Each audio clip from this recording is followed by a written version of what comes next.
Donc, bienvenue à cette deuxième partie du discours. Et mon intention dans cette partie est de... elle n'est pas très claire en fait. Donc, et d'aller peut-être plus en profondeur dans la compréhension de cette proposition de chemin spirituel qui est offerte dans le bouddhisme, et de garder en fait le lien avec ce cadre qui a été présenté dans le premier discours et qui vient du premier discours du Bouddha. Et en fait, je voudrais commencer avec une blague de quand j'étais petit. Et je m'en suis rappelé il y a quelques années, je l'ai utilisée déjà plusieurs fois dans les discours parce que je trouve qu'elle est très parlante. Et donc la blague, c'est dans un asile psychiatrique et c'est un homme qui se prend pour un ver de terre. Et du coup, il a des consultations et tout ça, mais bon, ça va pas très bien. Et il a plein de peur, surtout il a peur du coin où il y a les poules. Et donc, c'est pas très vivable en fait. Et donc, il reste là. Et puis, chaque année, il y a un conseil avec les médecins et tout ça. Alors, on s'occupe bien de lui. Comment est-ce que vous allez et tout. Bah, ça va, ça va. Et puis il souffle les poules là. Ok. Bon, alors, vous pensez, vous êtes qui? Ah ben, moi, je suis un ver de terre. Et, bon, ok, bon, vous allez rester encore un peu avec nous. Et puis voilà, quand même, il a des gens plein de compassion autour de lui et tout ça, qui prennent soin et tout, et puis il va mieux, et puis à un moment, peu à peu, il entend la notion et il est convaincu qu'en fait, il est un homme. Et donc, voilà, il prend de l'assurance et tout, et puis on vient le voir, et un de ses conseils avec les médecins, il dit, bah oui, je suis un homme, je suis un homme. Et puis alors les médecins sont tout contents, hein, parce que ça a bien fonctionné et tout. Il dit bah, vous allez pouvoir rentrer chez vous et tout. Ah bon, bah, c'est super. Donc il fait son petit bagage et tout. Et puis il y a un médecin qui l'accompagne vers la grille. Et puis et puis là, juste devant la grille, il y a les poules.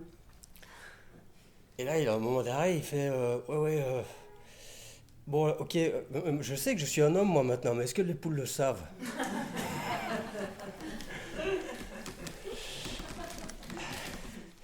Et je pense que c'est une bonne notion un peu de notre situation, en fait. D'une certaine façon, bon, c'est une imagerie, mais c'est un peu, au fond, la proposition de la cause la plus profonde de notre souffrance ou de tous nos petits malaises, de tous les petits quand on n'est pas vraiment ajusté avec les choses telles qu'elles sont, nos petites résistances. Pas forcément les grosses souffrances, restons aussi avec les toutes fines, celles qu'on ne connaît même pas encore, parce qu'elles sont tellement fines qu'on ne les a pas remarquées, elles sont habituelles. Mais là, cette raison d'être toujours un tout petit peu en tension, à gauche ou à droite, vient, dans le texte qu'on a lu, vient du désir, mais le désir lui-même viendrait d'une confusion. D'une confusion, d'une illusion, on entend souvent parler de la notion de l'illusion, ou de la racine fondamentale même du désir serait l'ignorance. L'ignorance de notre véritable nature, l'ignorance de la nature de la réalité. Ignorance, mais pas simplement ignorance comme s'il y avait quelque chose qu'on ne sait pas et le reste on sait, mais une ignorance qui est en fait remplie de croyances du coup. Que les choses sont comme ci et les choses sont comme ça.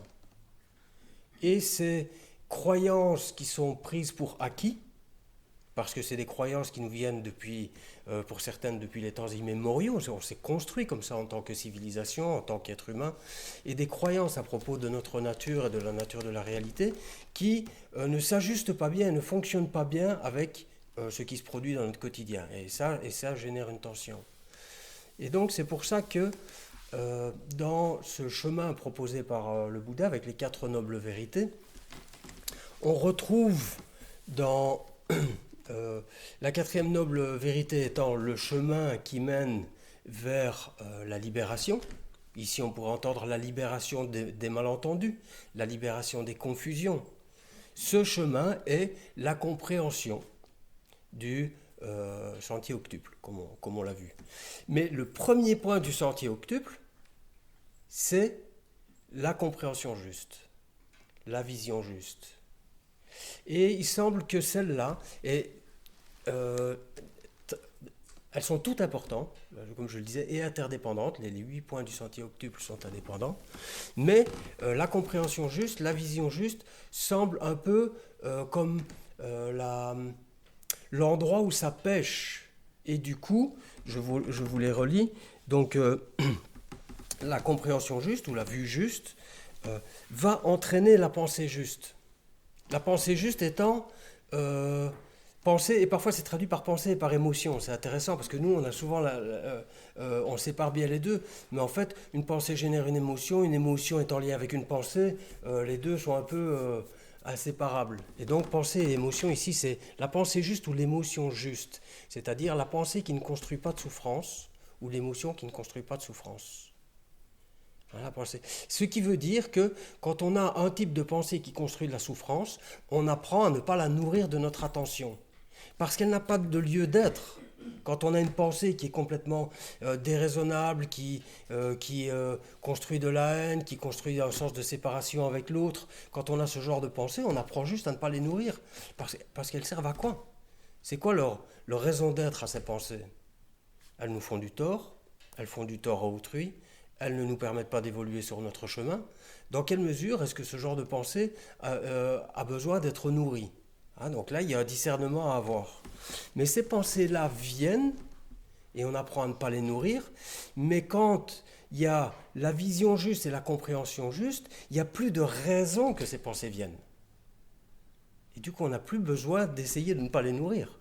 Parce que là, si la vision est juste, c'est-à-dire de nouveau pas en tant que vérité ultime, on a la vérité, ça c'est la vision juste et les autres ne sont pas justes. Non, la vision juste étant celle qui ne construit pas de pensées déraisonnables, de pensées souffrantes, de pensées qui font souffrir.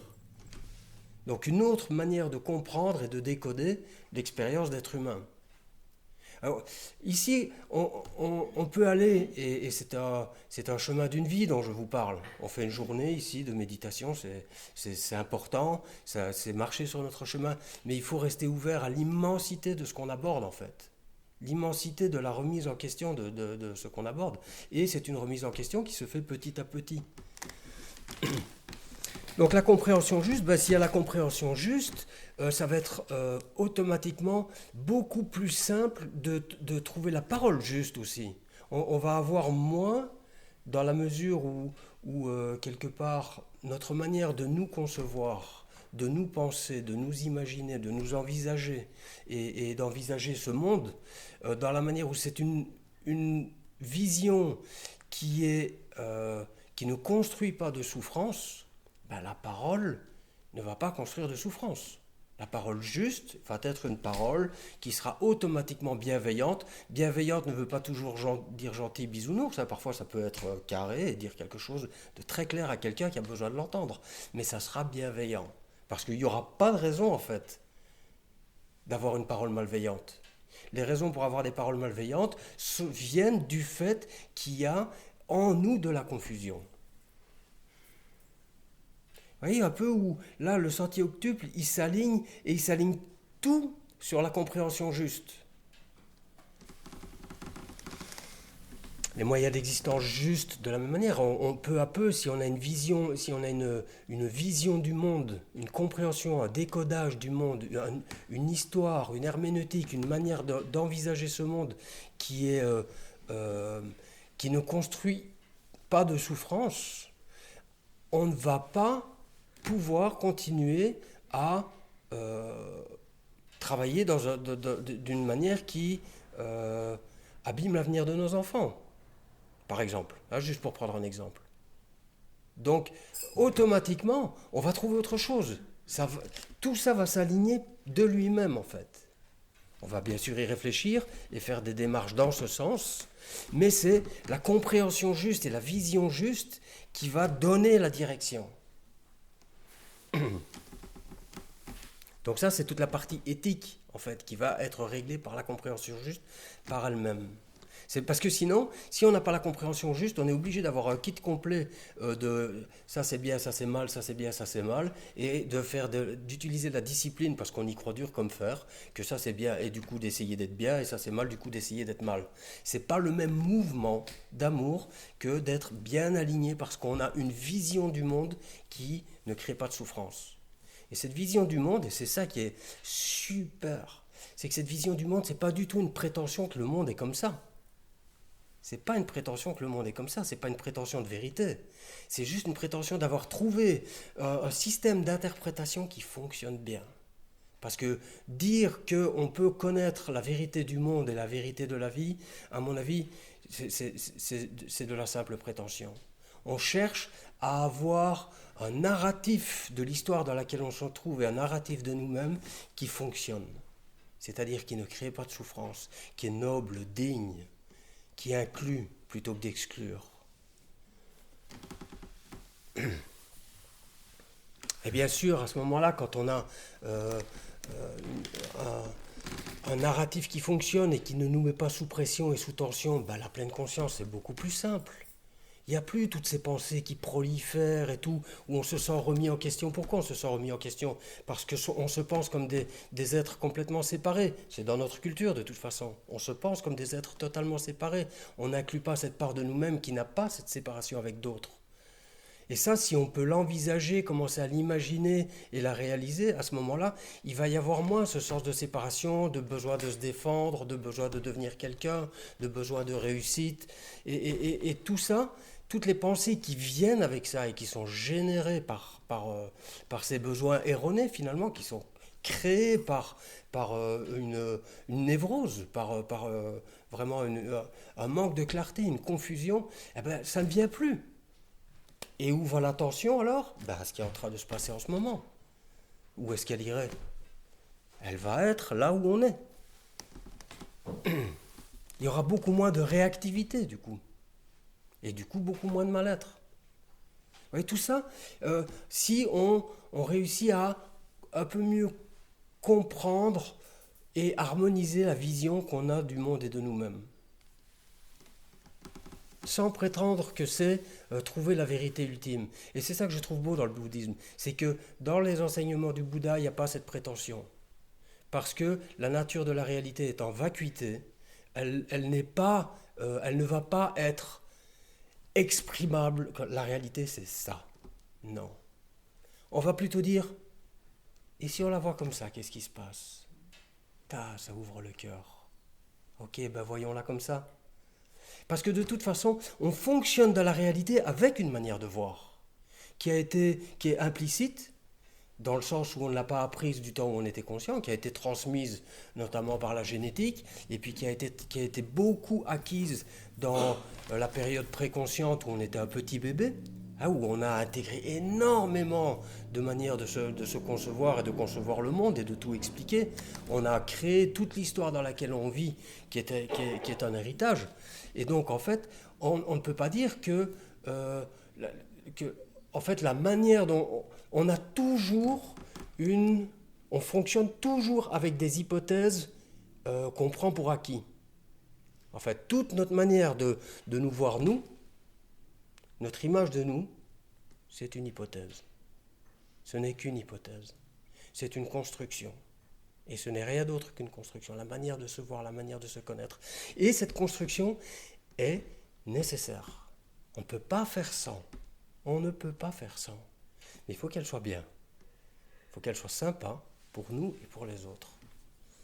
Et de la même manière, pour le 8e point, la concentration, la concentration qui est en fait la partie un peu méditation, où assis en méditation, il va être beaucoup plus simple d'aller vraiment en profondeur, parce que l'attention va être beaucoup plus stable quand il n'y a pas toute cette image de moi qui est tout le temps soumise à un besoin de devenir, un besoin d'être autre chose, ou toutes les petites blessures qui peuvent s'exprimer et tout ça. Donc on voit qu'il y a cette notion d'interdépendance en fait, entre les 8 points et avec une importance sur la manière dont nous concevons la réalité, dans la manière dont nous concevons le monde. En tant qu'individu, on peut faire la même chose en tant que société. Une société a une conception de la société occidentale, a pour le moment un type de conception du monde qui est très différent de celle qu'on avait au XVe siècle, XVIe siècle par exemple, ou encore très différente de nos ancêtres. Et ça joue énormément sur la manière dont on répond à chaque situation. Et la manière dont on ressent, la manière dont on pense et la manière dont on agit. Individuellement comme collectivement, la manière dont on pense, dont on ressent et dont on agit dépend de la manière dont on interprète ce qu'on perçoit. Et cette interprétation, elle est subjective. C'est-à-dire qu'elle est, la bonne nouvelle, c'est qu'elle est malléable. Elle est transformable, on peut l'adapter. Donc c'est à nous de repérer les interprétations qui sont toxiques, par exemple, et de les transformer en interprétations qui soutiennent. Et c'est à nous de repérer les interprétations qui soutiennent et qui ouvrent, et à leur faire de la place, à leur donner plus d'importance, à les nourrir. Voilà une interprétation, une herméneutique de ce premier discours du Bouddha. On pourrait le comprendre comme ça. Alors ça, de nouveau, on est de nouveau dans la souffrance. Donc quand on remarque une souffrance, quelle est la cause de cette souffrance? Eh ben, souvent la cause, ça va être une manière d'interpréter une situation. Par exemple, je croise mon voisin, je lui fais un sourire, il ne répond pas à mon sourire. Peut-être que je vais me dire qu'en fait il m'en veut parce que l'autre jour j'ai garé ma voiture là-bas, ou qu'il m'en veut parce que quand j'ai repeint mon portail j'ai fait enfin, quoi que ce soit. Et du coup, je vais me sentir en tension. Peut-être je vais du coup commencer toute une défensive dans ma tête de oui mais lui l'autre fois ceci, cela, comme on l'a vu. Mais donc tout ça va naître et je peux gérer cette émotion-là. Je peux gérer l'émotion, je peux ressentir une émotion de me sentir agressé ou sentir la colère et du coup pratiquer la pleine conscience par exemple et essayer de ressentir pleinement cette émotion. Et c'est important de faire ça. C'est une approche de l'émotion. D'accord? Ça, c'est possible. Je peux aussi pratiquer la bienveillance, qu'on verra la semaine prochaine, pour ceux d'entre vous qui connaissent, et du coup, envoyer de la bienveillance à ce voisin, et m'envoyer de la bienveillance à moi qui me sent sous pression. C'est encore une autre approche qui est proposée aussi par le bouddhisme. Et une troisième approche, c'est de trouver une interprétation qui fonctionne mieux, de me dire peut-être, mon voisin, si ça se trouve, il a mal dormi ou il m'a pas vu. Et du coup, je ne construis pas tout ça. Ça, c'est encore une possibilité. Peut-être, en fait, il m'a pas vu, ou alors il s'est disputé avec sa femme, ou il était simplement pris dans sa tête, et il m'a pas vu. Et peut-être, si ça se reproduit le lendemain et le surlendemain, ce modèle d'interprétation ne fonctionne plus, je passe à un autre, qui est peut-être de dire, plutôt que de construire des trucs dans ma tête, je vais aller le voir et discuter avec lui. Mais toujours trouver la perspective qui va empêcher cette prolifération de construction mentale qui génère un mal-être. Repérer quand, en fait, on est en train de rentrer dans une manière de voir qui crée de la souffrance. Et trouver une manière de voir qui est plus intelligente, plus sensible, et qui va empêcher qu'une situation devienne de plus en plus souffrante pour moi et pour les autres. Donc c'est vraiment à tout niveau. Ça peut se pratiquer à ce niveau tout à fait de notre quotidien. Avec soi-même, avec notre conjoint, avec nos voisins, avec les gens qu'on aime, on a beaucoup de tensions avec les gens qu'on aime, bien sûr. On en a déjà tellement juste quand on est tout seul, alors quand on est deux. Et du coup, de trouver de ne pas laisser, donc la deuxième des 8 chemins, c'est de ne pas nourrir les pensées qui génèrent de la souffrance. Donc de ne pas laisser les pensées de ressentiment, par exemple, grandir. Avoir une conscience de ça et ne pas laisser. Expliquer les situations autrement, et essayer d'aller clarifier ce qui a besoin d'être clarifié quand c'est en relation, essayer d'aller clarifier avant que chacun dans son coin ne construise un monde, parce que c'est ça qui se passe. Et on le connaît tous. Parfois, on peut avoir une difficulté avec quelqu'un et puis on ne le voit plus pendant 15 jours. Oh là là, on peut vraiment faire une trilogie, hein. Il y a moyen ça se développe et ça se développe et ça se développe. Et il faut enrayer ça. Enrayer ça par la pleine conscience, enrayer ça par la pratique de la bienveillance, enrayer ça par la conscience des émotions, enrayer ça par le fait de changer le narratif. L'interprétation. Trouver un narratif qui va mieux fonctionner et qui va nous faire aller vers la non-construction du ressentiment et vers une résolution. C'est-à-dire peut-être aller parler, c'est souvent ça. Hein. Et en faisant ça, en fait, on pratique finalement, c'est accessible pour nous, ce chemin de pensée, parce que c'est en résonance avec la démarche scientifique. La démarche scientifique qui est, par exemple, prenons l'histoire de la relativité restreinte et de la relativité générale. Elle est magnifique, cette histoire. L'histoire d'Einstein, je le trouve super inspirant, en fait, cet homme. La relativité restreinte, c'est en 1905 qu'il découvre en fait la réalité restreinte. Et comment il découvre ça? Parce qu'Einstein, déjà, il avait l'habitude de faire des espèces de... il appelait ça ses siestes, mais c'était des siestes sur un tabouret sans s'appuyer, si vous voyez ce que je veux dire. Et il faisait pas de méditation, hein, mais il se mettait dans sa sieste, et puis il était passionné. De toute façon, sans la passion et sans la curiosité, il n'y a pas de chemin. Il n'y a aucune technique que n'importe qui peut enseigner qui va fonctionner pour personne. Je ne sais pas si c'était français, ça. J'en fais parfois, mais vous me voyez. Mais aucune technique, on ne peut pas dire tu pratiques cette technique et tu parviendras à l'éveil, le fameux éveil du Bouddha. Non, il faut la curiosité et la passion. Et Einstein, il avait ça. Il ne pensait qu'à ça. C'était son truc, c'était de comprendre le temps. C'était le temps et du coup, il en est venu à l'espace-temps. Et donc, il s'imaginait régulièrement assis sur un rayon, sur un brin de lumière à 300 000 km/s. Hein? Et il se demandait ce qu'il voyait alors. Ah, Einstein disait, en fait, comment vous avez fait pour, quand on lui demandait, comment vous avez fait pour avoir vos réalisations? Il disait, en fait, je me suis construit tout doucement et du coup, je suis resté enfant plus tard. Et c'est ça c'était sa réponse. Hein. Et donc, assis sur son tabouret, un jour, hop, il a eu cette réalisation que s'il était assis sur un brin de lumière à 300 000 km/s, et ben du coup, ceux qui verraient, les images qui verraient autour de lui, iraient à la même vitesse que lui, ne bougeraient pas. Et donc que l'espace et le temps sont en lien. Donc que plus on va vite dans l'espace, moins on va vite dans le temps, et vice-versa. C'est un peu difficile à comprendre. Pourtant, ça fait déjà une centaine d'années. Hein. On n'y est toujours pas. Nous, on est toujours avec la physique de Newton parce que là, c'est plus simple pour nous. Parce qu'elle est plus proche de notre expérience du quotidien. Bref, en 1907, il a un pote qui lui dit « Ça serait quand même bien que tu nous refasses un papier un petit peu plus complet de ta théorie de la relativité. » Et alors, il se met à écrire. Et là, il se rend compte qu'il a un problème, Einstein. Il a un problème parce que tout est basé sur le fait que rien ne va plus vite que la lumière. 300 000 km/s. Rien ne va plus vite que la lumière. Ça, c'est une constante et la seule constante. Tout le reste est relatif. La lumière, non. La vitesse de la lumière, non. Et là, il a, toujours dans la physique classique, la loi de Newton sur la gravité, qui est que deux corps s'attirent par une force, l'effet d'une force instantanée.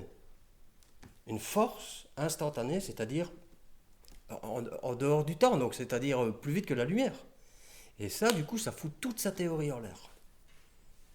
Ça ne fonctionne plus. Ah, ça a dû être une grande période de dépression. Mais en même temps, c'est une crise intellectuelle pour lui, mais toujours, hein, c'est ces crises qui sont la possibilité d'aller vers un modèle plus complet, plus fin. Il a découvert un truc qui ne fonctionnait pas, il a dit « Comment est-ce que je pourrais le faire fonctionner ?» Il a cherché jusqu'en 1915, 8 ans. 1915, de nouveau sur son tabouret. Il a trouvé. Qu'est-ce qu'il a fait? Il a remplacé la notion de force par la notion de forme dans l'espace. Donc c'est-à-dire que si un corps qui passe près d'un autre est plus gros, est attiré par cet autre, c'est parce que l'espace est déformé. L'espace a une forme. Et donc c'est plus une force qui attire deux corps, c'est qu'il y a simplement des espèces de trous autour des planètes lourdes et que la lumière qui passe est attirée et du coup ça la dévie. Parce qu'elle n'est pas attirée en fait, elle est déformée par la forme de l'espace. Du coup, donc il trouve là la relativité générale.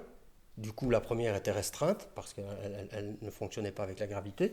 Il trouve une théorie qui fonctionne mieux. Vous voyez, une théorie qui fonctionne mieux. Pourquoi? Parce qu'on fait des tests et qu'est-ce qu'on voit? Que ça permet de mieux prévoir et d'avoir plus d'harmonie dans la manière dont on comprend le fonctionnement du monde. Donc la théorie de Newton et beaucoup de théories de Newton sont mises au placard. Elles ont été super jusque-là, on a appris énormément, merci Newton, mais maintenant on passe à autre chose parce qu'on a une nouvelle théorie. Vous voyez? Donc en fait, nous c'est le même fonctionnement. Imaginez bien la théorie d'Einstein. Personne n'a jamais vu la gravité. C'est un concept invérifiable.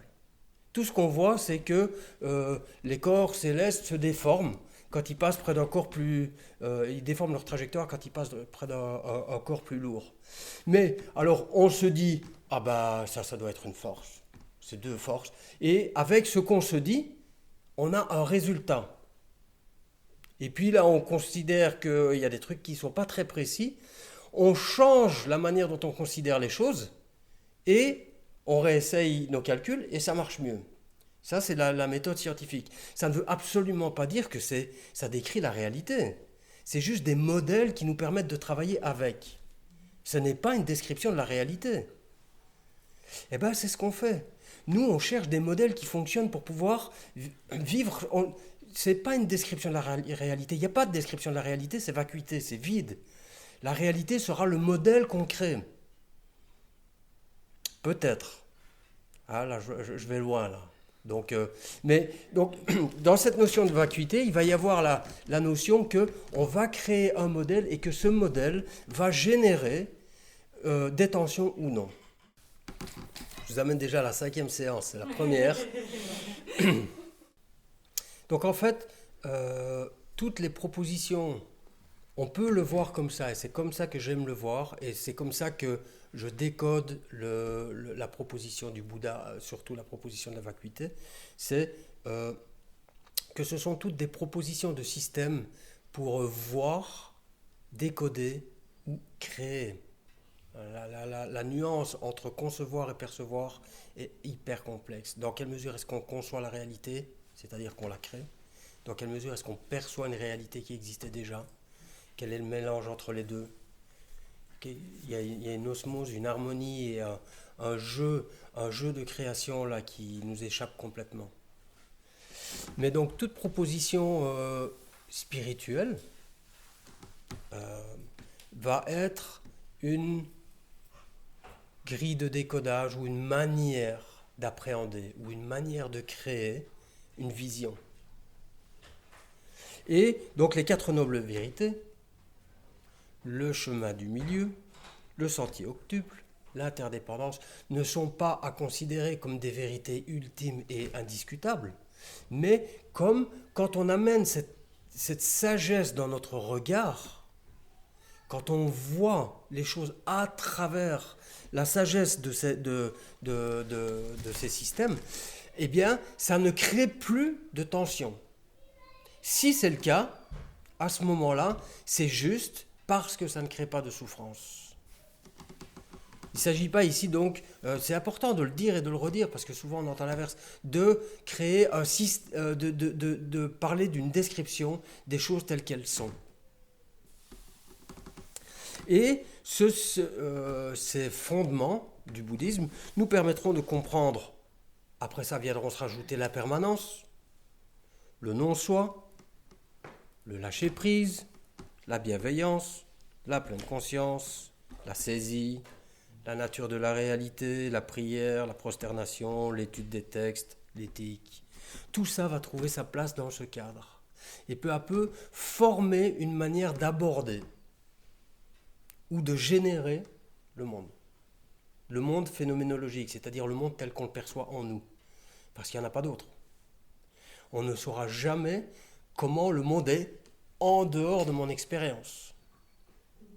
Et ça, Ça, lisez un petit peu ce qu'en disent les scientifiques actuels, et pas simplement la physique quantique, la physique du tout petit, mais même déjà les scientifiques dans la fin des années 1800, début des années 1900, ou allez même voir jusque Galilée, tout ça est déjà bien clair. On ne peut pas présager de la réalité du monde en dehors de notre perception. On ne peut pas présager de ça. Alors il y a des grands débats sur est-ce qu'il y en a une ou non, mais en tout cas, tout le monde est bien d'accord pour dire que la manière dont on l'aperçoit, on ne peut pas prétendre que c'est une reproduction fidèle de ce qui est là dehors. Donc on appelle ça la réalité phénoménologique, c'est-à-dire la réalité telle qu'elle est perçue en nous. Voilà, et le non-faire, et l'unité, tout ça, ça va tout être des choses dont on a entendu parler. Hein, l'unité, le non-faire, le samadhi, la lâcher prise et tout ça, qui vont peu à peu venir faire un ensemble cohérent qui nous permet d'aborder et de créer. Aborder, créer, toujours, on ne saura jamais si c'est plus aborder, plus créer. Mais en tout cas, de vivre l'histoire de notre vie d'une façon qui génère de l'ouverture de cœur, de l'ouverture d'esprit, de l'accueil, du vivant, plutôt que de la fermeture, du resserrement, de la tension, de l'exclusion. Voilà ce qui est entendu par le mot juste, de nouveau, dans le Eightfold Path, le chemin. Il me vient toujours en anglais parce que je le pense en anglais beaucoup, mais dans le noble sentier octuple, ou le sentier octuple des nobles. Et du coup, c'est beau le sentier octuple des nobles. Je vais essayer de le changer dans ma tête. Je l'aime bien, le sentier octuple des nobles, parce que je trouve qu'il y a une réelle noblesse à vouloir considérer les choses comme ça. Il y a une réelle noblesse. Et alors que le noble sentier octuple, il y a tout de suite quelque chose d'un peu plus prétentieux, je trouve. Je vais essayer de le changer. Donc il y a une grande, grande, grande sagesse dans la compréhension de ces 4 vérités des nobles. Il y a une grande sagesse parce que ça donne une cohésion à pourquoi changer notre regard et dans quelle direction changer notre regard. Et sur la recherche, pourquoi chercher la nature de la réalité, par exemple. Et c'est quelque chose que j'ai réalisé. Donc, ces derniers temps, j'ai passé un peu de temps dans le monde avec certains philosophes, parce qu'on travaille ensemble à essayer de mettre sur pied de pouvoir amener plus la méditation dans les écoles, avec des philosophes. Méditation et philosophie dans les écoles. J'ai fait une formation qui a un projet qui a été mis sur pied par Frédéric Lenoir et qui est très répandu maintenant, qui s'appelle SEV. Et donc, suite à cette formation, j'ai rencontré quelques philosophes, dont Michel Tozzi, qui est un philosophe qui a créé, lui, l'école française en fait de philosophie dans les écoles, donc qui fait philosophie pour enfants, philosophie dans le sens pas étudier les philosophes, mais débattre ensemble. C'est magnifique. C'est magnifique. Mais donc, j'ai été ces derniers temps plus en contact avec des philosophes qu'avant. C'est un monde que je ne connaissais pas. Et je trouve ça extraordinaire parce qu'ils ont un vocabulaire. Alors, je ne comprends rien. Je reçois des lettres auxquelles je dois répondre. Je ne comprends rien. Non, mais c'est fantastique parce que les mots sont tellement précis et pointent à des concepts qui m'échappent de temps que, en fait, j'ai besoin de beaucoup apprendre. Et je trouve ça magnifique. Par contre, il y a un truc qui m'étonne, c'est il n'y a pas la cohérence des 4 nobles qu'amènent les 4 nobles vérités, la cohérence du but. On dirait que c'est juste la connaissance pour la connaissance. Pas pour la transformation de l'humain vers quelque chose de vachement plus sympa. C'est juste la connaissance. Il manque... J'ai du mal à pointer du doigt, mais il manque quelque chose d'essentiel. Et Mathieu Ricard, dans une interview, je l'ai vu peu après, et du coup, ça venait résonner avec ce que je ressentais. Il disait ça, parce que donc Mathieu Ricard, qui est le moine bouddhiste français qu'on voit partout, qui fait du super travail, qui a été élu l'homme le plus heureux de tous les temps, et qui est l'homme le plus scanné de tous les temps aussi, parce qu'on fait des scanners pour les neurosciences de son cerveau. Et qui disait, lui, donc son père est philosophe, il a fait un bouquin d'ailleurs, Le moine et le philosophe, Et donc il a grandi parmi les philosophes et il a beaucoup appris, je pense, dans les tournures d'esprit qui sont très importantes. Si on veut transformer notre compréhension, il faut beaucoup de finesse. Donc il a beaucoup appris. Mais il disait quand il est arrivé dans ce premier monastère, et là, il y a quelque chose qui l'a vraiment frappé, c'est que les mecs, les moines, là, c'était des sacrés philosophes déjà, parce que quand vous voyez la philosophie du Bouddha, c'est plus que juste l'instant présent, hein. Il y a beaucoup plus à aller. C'est une philosophie très très complexe. Et, mais il y avait aussi une incarnation dans leur quotidien, dans leur manière d'être, dans leur mouvement et dans tout ce qui rayonne de leur recherche. Leur recherche se transplante dans leur réalité. Elle ne reste pas dans le monde de l'intellect. Et c'est cette transition qui est vachement difficile quand on pratique la méditation. C'est cette transition parce que quand on pratique la méditation, on entend beaucoup de discours. Mais comment est-ce qu'on peut arriver jusqu'à la transformation et à ce que ça s'incarne vraiment? Et ça, c'est une question qui est peu posée, je trouve, dans le monde de la philosophie, dans ce que j'en côtoie en tout cas. Comment est-ce qu'on peut être transformé par le changement de nos conceptions? Comment est-ce que ça peut vraiment s'incarner? Et là, la méditation aussi a un rôle, a sa place dans la manière d'amener nos conceptions dans notre quotidien.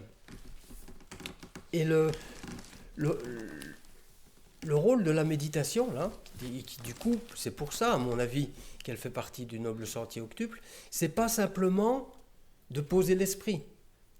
Oui, c'est de poser l'esprit, et c'est super important. Et de toute façon, sans ça, il n'y a rien qui va marcher. Poser l'esprit. Deuxième activité essentielle en méditation, observer, apprendre. Apprendre par l'observation, par le contact direct avec notre corps, contact direct avec qui est notre corps qui quelque part a cette existence indépendamment de l'image qu'on en a, de le contacter et d'essayer de le contacter au plus proche du ressenti, la respiration, voir ce qui émerge dans les pensées, de manière à être au courant, de entendre comment les sons ont un impact sur comment on se sent, sur notre monde émotionnel. Donc en fait, observer, pas simplement poser l'esprit, mais voir ce qui se passe, amener de la clarté dans notre expérience. Hein, voilà une deuxième fonction de la méditation. Mais une troisième fonction, qui elle est beaucoup moins... qui est moins explicitée, dont on parle moins, et qui est pour moi plus récente aussi, que je comprends vraiment d'une façon plus récente, c'est de faire l'expérience de nos concepts dans notre quotidien, dans notre vécu. C'est-à-dire qu'en méditation, on peut expérimenter différentes manières de voir et ressentir ce que ça nous fait. On fera une méditation guidée où je vais guider ça. Je vous guiderai d'une manière de voir à l'autre et vous verrez pour vous-même si ça induit un changement dans la manière de percevoir et dans la manière de se ressentir. C'est la même chose que ce que je disais tout à l'heure. Quelqu'un passe dans le couloir et ne répond pas à mon bonjour. Si je me dis que c'est parce que j'ai fait quelque chose de mal et qu'il me le reproche ou qu'il croit que j'ai fait quelque chose de mal et tout ça, je vais avoir un certain ressenti. C'est une manière de voir. Je n'ai aucune certitude de ça. Et si je me dis, par contre, que le pauvre, il a mal dormi et il a l'air en plus très préoccupé, je vais plutôt ressentir de la compassion pour lui. Et j'ai changé de manière de voir. Et à l'intérieur de moi, ça change tout. Parce que je vis de l'amour au lieu de vivre de la fermeture. Vous me suivez? C'est juste, ça n'a rien changé dans la réalité, telle qu'on appelle la réalité. Mais ça a changé tout. Parce qu'on a juste changé la manière dont on appréhende. On a changé le descriptif, le narratif. Et ça, on peut expérimenter avec ça en méditation. Et à mon avis, c'est ce qu'on fait tout le temps, sans vraiment le savoir. Si on pratique par exemple la compassion, ce qu'on fera la semaine prochaine, on fait l'expérience de voir avec amour. Et on voit comment on se sent. Et si c'est bien, et si ça a l'air fructueux, on en fait plus dans notre réalité. Et la quatrième fonction de la méditation, c'est quand on a trouvé une manière de voir qui fonctionne bien, parce qu'elle ne crée pas de souffrance, parce elle génère de l'ouverture, eh bien on la répète et on la pratique. Parce que c'est comme ça qu'elle s'ancre. C'est comme ça qu'elle devient notre seconde nature. C'est comme ça qu'elle devient notre manière de voir par défaut, automatique, immédiate, accessible. Parce qu'en méditation, on y est revenu encore et encore et encore. Et du coup, c'est une pratique. Donc, je suis bien conscient que, voilà, il y a beaucoup dans ce que je dis. Hein, il y a beaucoup, et puis ça peut paraître vaste, immense, parfois inaccessible et tout. Si vous sentez que ça vous déborde et tout ça, je pense qu'il faut vraiment y aller avec tranquillité et douceur, en fait. Rentrer avec tranquillité et douceur. Mais aussi de se laisser ressentir qu'est-ce qui vous touche dans ce qui est dit là. Et de laisser... si parfois, je sais et je me rappelle que parfois, on peut avoir deux mouvements en même temps. Un mouvement de pouf, ça a l'air immense ou très très compliqué. Et en même temps, un mouvement de ah, ça me séduit, il y a quelque chose qui me parle là-dedans. Il y a quelque chose qui me parle. Et bien de rester avec ça sans trop projeter dans tout ce qu'il va falloir faire ou comment ça va être pour amener en fait tout ça dans mon quotidien. Déjà être en train de se dire il va falloir que je médite 2 heures par jour là et faire comme ça. Non, juste de se laisser ressentir là. Dans ce qui se dit là, est-ce qu'il y a quelque chose qui vous semble juteux, comme attirant? Si oui, qui, qui, qui met en joie, qui vibre bien dedans. Si oui, il faut rester un peu avec ça. Parce que ça va nous donner en fait l'énergie dont on aura besoin pour aller explorer. Ces manières de voir, en fait, elles sont multitudes. Tout est manière de voir. Tout est manière de voir. N'importe quel... en fait, si on prend le point de vue empiriste, le point de vue empiriste étant la perception des 5 sens, juste les 5 sens. Donc la vue, l'odorat, le goût, l'ouïe et le toucher. Les 5 sens. On a cru pendant tout un temps qu'avec les 5 sens, on pouvait connaître la réalité. Et que c'était la réalité, c'était les 5 sens. Mais en fait, les 5 sens ne font percevoir que des vibrations dans tous les sens, et il faut derrière qu'il y ait une reconstruction de l'image. Cette reconstruction de l'image est déjà une manière de voir. Il y aurait déjà différentes options. Ça se fait, on n'est même pas encore conscient qu'on a vu quelque chose. Nous, ce qu'on voit, c'est la finalité de la reconstruction. D'accord? Donc, à tout niveau, il y a toujours une manière de voir en action. Et il n'y a pas besoin que ça soit une pensée. Une manière de voir n'est pas forcément une pensée. C'est même un ressenti. C'est même intuitif, les manières de voir. Par exemple, le fait de se voir comme étant humain. Même en méditation. On est en méditation. Un moment béni, l'esprit se pose. Ça arrive.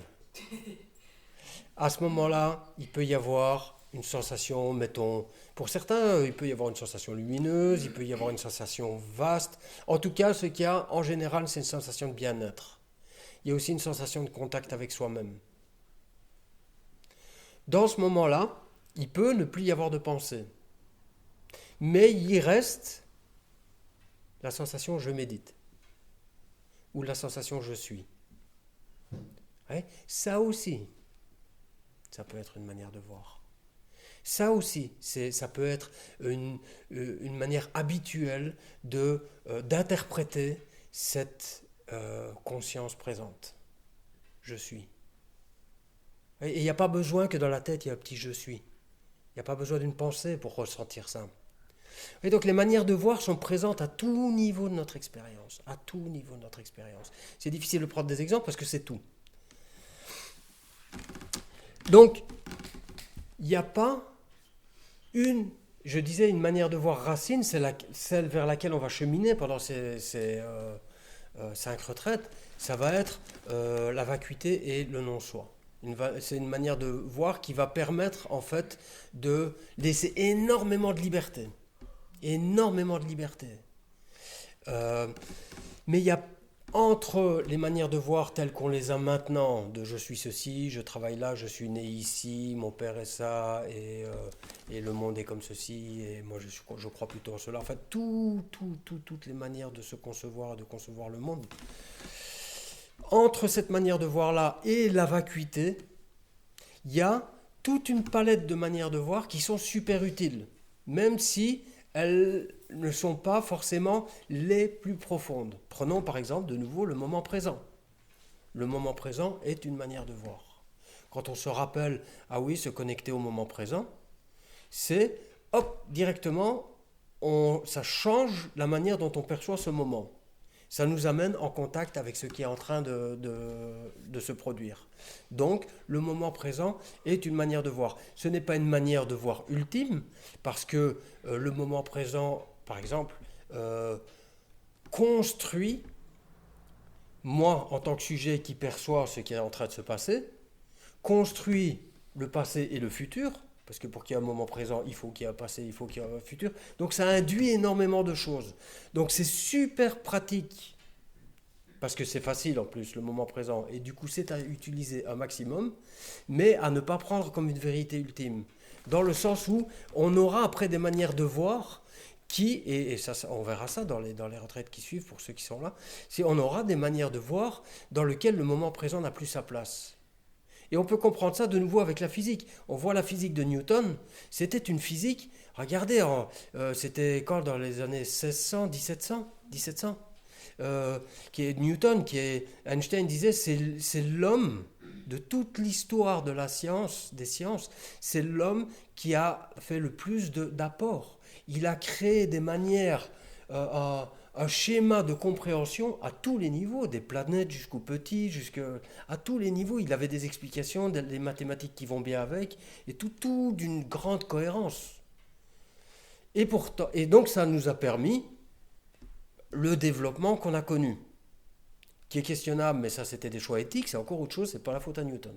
Donc lui a créé toutes ces manières de voir, et maintenant on se rend compte qu'il y a mieux. Mais on a eu besoin de passer par là pour aller vers la compréhension qu'il y a mieux. Et du coup, il ne faut pas jeter la pierre.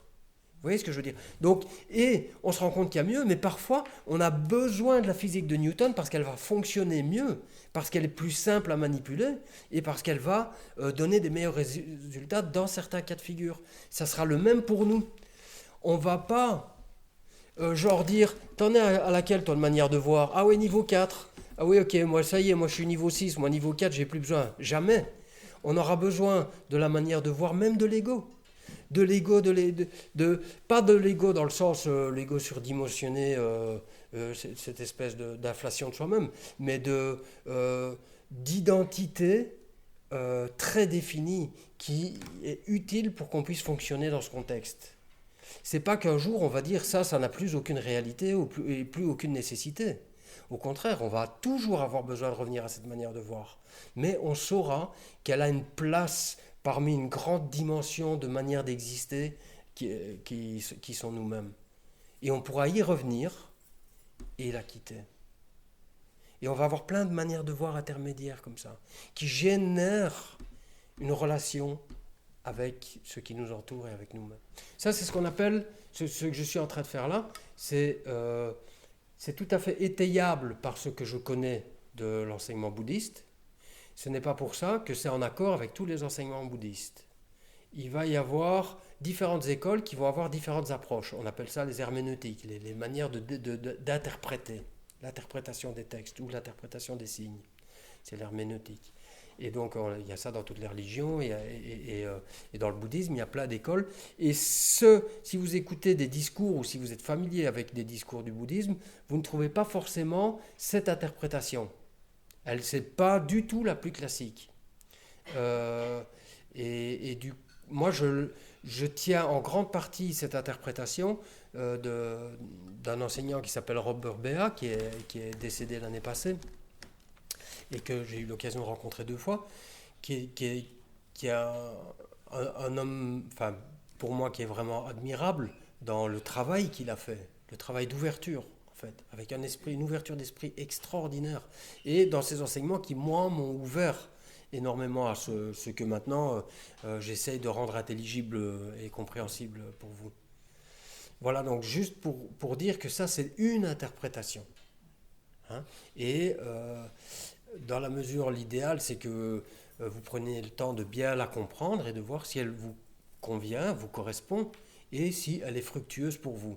C'est toujours, au final, on reconnaît l'arbre à son fruit. Au final, si ça ouvre, si on est plus aimant, si on est plus aimant avec soi-même, plus aimant avec les autres, si notre manière de voir nous permet de nous engager, parce que c'est super important, il faut s'engager dans cette vie. Si la vacuité, ça veut dire que le monde n'existe pas vraiment et du coup on peut le laisser tomber et laisser les choses aller comme elles sont, pour moi c'est pas fructueux. C'est tout simplement pas fructueux. Donc si les fruits sont beaux, c'est-à-dire si on marche dans cette vie avec dignité et noblesse, à ce moment-là, quelle que soit l'approche qu'on ait choisie, christianisme, hindouisme, chamanisme, le monde musulman, ou quelle que soit la manière de voir, en fait, c'est bon, si le fruit est bon. Merci pour votre écoute.